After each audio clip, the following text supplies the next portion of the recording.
नमस्कार, पंजाब केसरी टीवी में आपका स्वागत है। और खरखोदा से विधायक पवन खरखोदा, जिन्होंने भारतीय जनता पार्टी का परचम पहली बार खरखोदा में लहराया है, उनसे बात करते हैं। पवन जी, सबसे पहले चौधरी छोटूराम की जयंती पर आप शिरकत करने के लिए पहुंचे हो, क्या कहना चाहिए?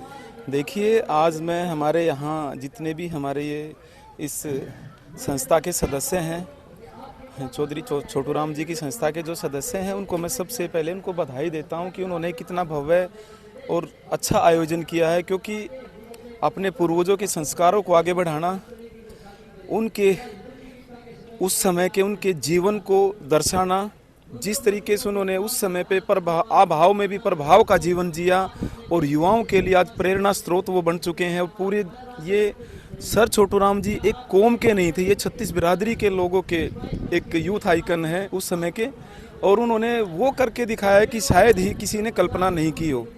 सभी को साथ लेके चलना, किसान कमेरे वर्ग की आवाज़ को बुलंद करना और हर समय उनके लिए वो करना कि जो किसी ने आज तक नहीं किया।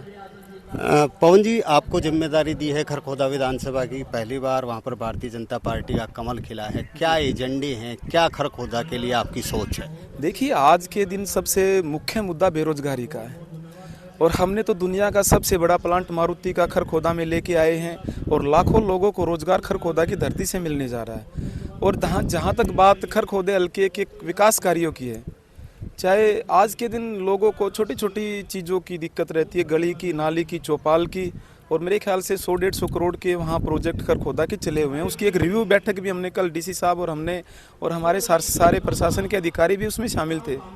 तो उनको एक स्पष्ट सीधा संदेश दिया गया कि समय सीमा में आप कार्य करें, अगर कोई अड़चन आती है तो सरकार को बताएं। और मैं ये मानता हूँ कि खरखोदा हल्के में जो पहली बार लोगों ने विश्वास जताया है पवन खरखोदा अपने भाई अपने बेटे पर, और मेरी पूरी कोशिश है उनकी उम्मीदों पर पूरा खरा उतरने का काम करूंगा। और जहां तक बात विकास कार्यों की है, तो सरकार खरखोदा हल्के के विकास कार्यों में पूरी संजीदगी से काम कर रही है। और विकास कार्यों को जो 15 साल से विकास कार्यों का जब पहिया रुका हुआ था, उसको गति देने का समय है। और आप सबके सहयोग से खरखोदा हल्के के विकास कार्य ज़्यादा से ज़्यादा कराने का मेरा एक संकल्प है।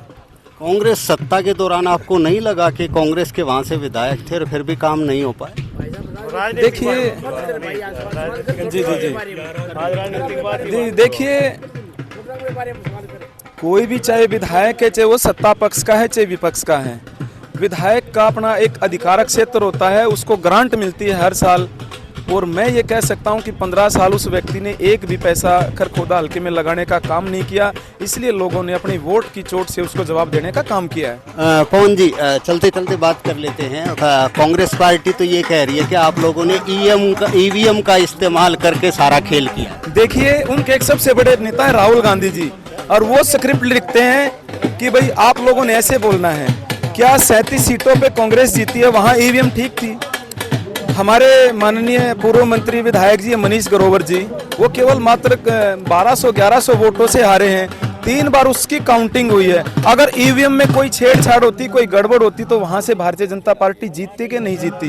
क्या प्रियंका गांधी जी कल वहां से जीती हैं? वहां ईवीएम ठीक थी। तो ये केवल ईवीएम के नाम पर देश को धोखा देना करना। जब चुनाव आयोग इन व्यक्तियों को बुलाता है, तब ये चुनाव आयोग के सम्मुख ये जाते नहीं। चुनाव आयोग ने स्पष्ट कहा है कि आप ईवीएम में थोड़ी सी भी छेड़छाड़ करके दिखा दीजिए। तो केवल अपनी हार को छुपाने के लिए ईवीएम को दोष देना वो कतई गलत है, और लोगों ने अपनी वोट की चोट से जवाब दे दिया है।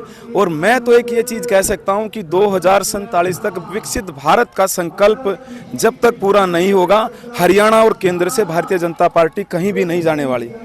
तो पवन खरखोदा का साफ तौर पर यही कहना है कि उनको जो जिम्मेदारी खरखोदा विधानसभा की जनता ने दी है, वो बखूबी निभाएंगे और खरखोदा के विकास के लिए काम करेंगे। लेकिन कांग्रेस पर जरूर कटाक्ष किया है। उन्होंने कहा कि ईवीएम का रोना कांग्रेस इसी तरीके से रोती रहेगी। बहुत सी जगह पर जहां कांग्रेस के प्रत्याशी जीते हैं, वहां पर ईवीएम क्या था। रोहतक से मैं दीपक भारद्वाज, पंजाब केसरी टीवी। हमसे जुड़े रहने के लिए हमारे YouTube चैनल को सब्सक्राइब करें और नई वीडियो की नोटिफिकेशन के लिए बेल आइकॉन को दबाएं। अगर आप ये वीडियो Facebook पर देख रहे हैं तो लाइक जरूर करें और ज्यादा से ज्यादा शेयर करें। धन्यवाद।